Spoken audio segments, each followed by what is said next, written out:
পাঁচি, তার নামটি ছিল পাঁচি। উঠতে উঠতে পাঁচি গিয়ে পড়ল সাঁচি।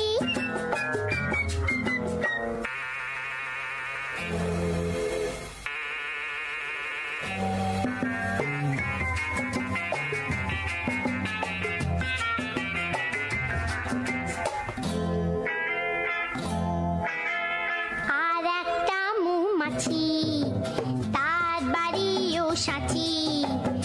আর একটা মৌমাছি, তার বাড়িও সাঁচি। পাঁচিকে দেখে বলল পাঁচি, আয় দুজনে নাচি। পাঁচিকে দেখে বলল পাঁচি, আয় দুজনে নাচি।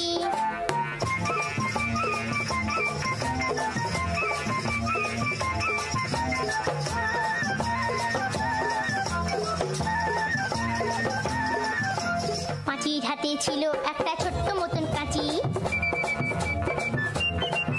ওরে পাঁচির হাতে ছিল একটা ছোট্ট মতন কাঁচি।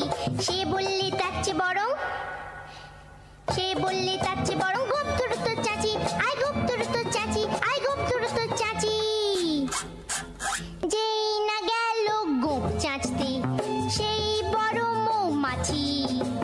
যেই না গেল গোপ চাচতে সেই বড় মৌমাছি। দিল একটা হাঁচি। উঠতে উঠতে উঠতে উঠতে উঠতে উঠতে তখন পাঁচি গিয়ে বলল রাঁচি। রাঁচিতে গিয়ে বলল পাঁচি, মরণ হলেই বাঁচি।